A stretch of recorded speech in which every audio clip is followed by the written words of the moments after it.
Juan Gunawan dengan NPM 21113221088 kelas A2 Teknik Informatika.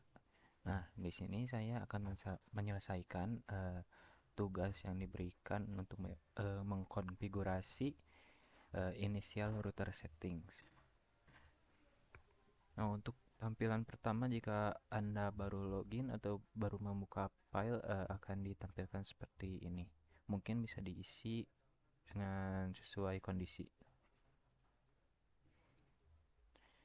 Nah, di sini ada deskripsi atau langkah-langkah penyelesaiannya. Di sini ada 3 part. Yang part pertama itu verify the default router configuration.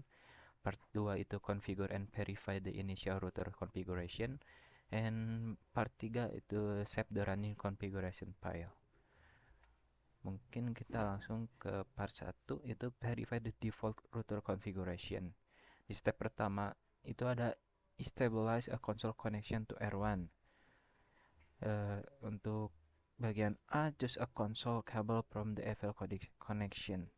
Nah, kita bisa ke koneksi, pilih kabel konsol, klik ke PCA, pilih RS232, lalu sambungkan ke R1 dan pilih konsol.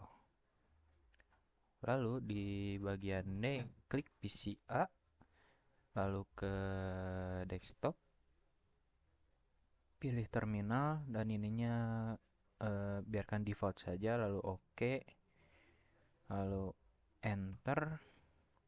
Kita baru pindah ke step kedua, itu enter privilege mode and examine the current configuration. Sini kita tuliskan enable, lalu show running config, lalu enter. Nah, kita di sini bisa melihat hostname kita namanya router, dan di sini ada informasi lainnya seperti how many fast Ethernet interface does the router have. Di sini itu berapa banyak yang digunakan fast Ethernet interface di router ini. Kita bisa lihat di sini ada 4 buah, 1, 2, 3, dan 4. Dan how many gigabyte Ethernet interface does the router have? Gigabyte di sini ada mempunyai atau dipakai 2 buah. Dan serial interface di sini ada 2 buah juga. Dan what is the rank of value shown for the VTL lines?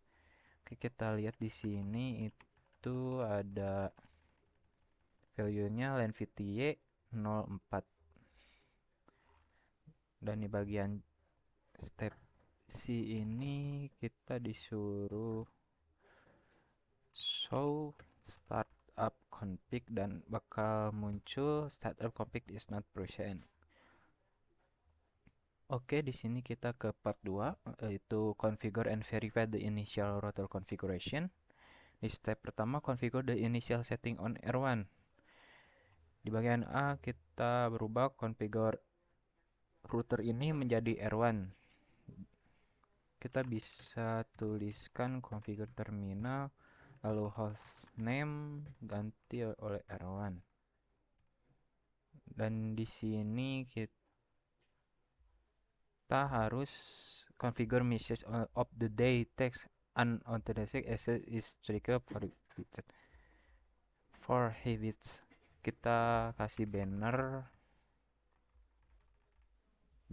MOTD tanda kutip, kita tuliskan yang unauthorized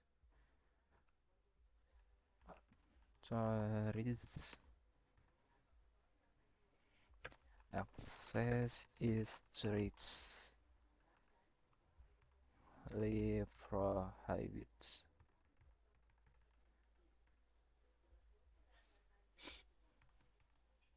Oke, lalu di sini kita harus membuat password dan mengenkripsinya.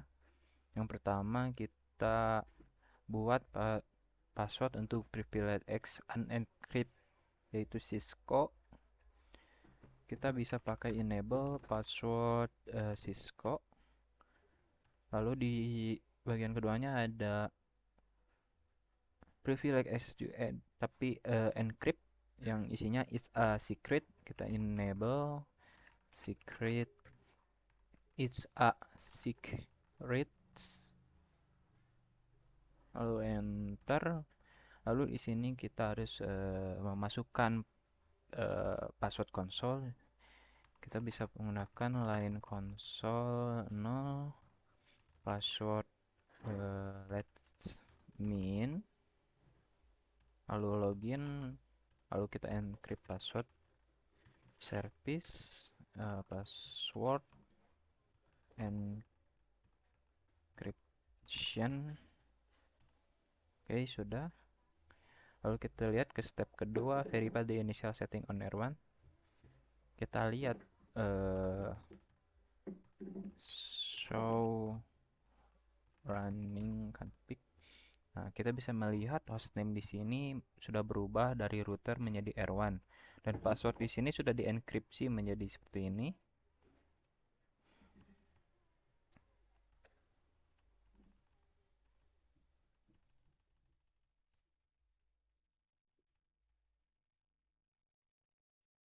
Nah, di sini juga banner MOTD sudah ada, yang sebelumnya itu belum ada.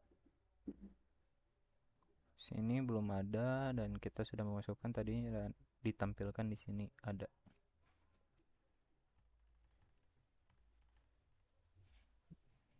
Dan yang step 2 bagian B kita disuruh exit ke awal ke return get start. Nah, di sini banner MOTD sudah ada dan kita harus memasukkan password yang sudah kita buat, yaitu let me in. Dan yang kedua, password yang kedua itu yang privilege exit encrypt, itu it's a secret. Oke, dan kita bisa masuk.